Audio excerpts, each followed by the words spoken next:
Isinagawa ang ceremonial turnover ng mga donated goods mula sa United Arab Emirates para sa mga biktima ng landslide ng Barangay Masara, Maco, Davao de Oro.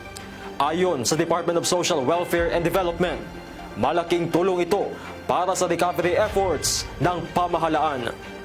Narito ang report.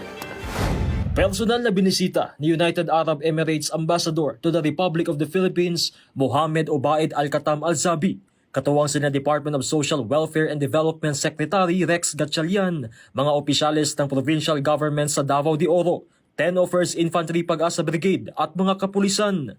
Ang Barangay Elizalde sa Maco, Davao de Oro, noong ika-17 ng Marso, na temporary site na kinalalagyan ng mga landslide victims ng Barangay Masara. Ipinakita ni Secretary Gatchalian kay UAE Ambassador Al-Zabi ang sitwasyon ng mga residente sa Tent City.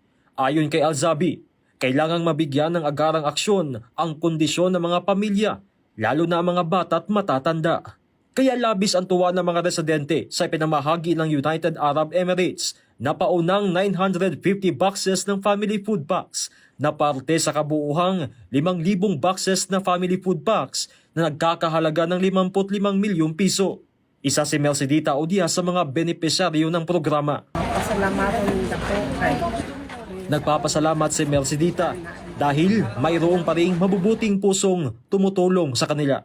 Guided by the directive of our wise leadership, the UAE will continue its steadfast effort to provide aid and support to those affected by devastating floods in Davao de Oro. Ang paliwanag ni Ambassador, pauna lang yan. Kaya kung narinig nyo kanina, yung kausap niya si Governor Gonzaga, si Congressman Gonzaga, tanong siya ng tanong, what else do you need? Kasi handang-handa pa rin sila tumulong until makabangon muli ang ating mga residente. Ayon sa DSWD, ang United Arab Emirates ang isa sa mga unang tumulong sa mga mayon-affected families noong 2023 at nag-donate ng 50 tons ng food items. Pinasalamatan naman ni DSWD Secretary Gatchalian ang kasundaluhan ng 10th Infantry Aguila Division Philippine Army sa logistic support ng mga sundalo sa mga relief efforts ng ahensya. Sa ating mga uniform personnel partners namin, sa kanila kami sumasandal para to get things done. Kung wala ang 10th IDU, mahihirapan kami to wage. Meron nga kaming goods, pero paano naman makakarating doon?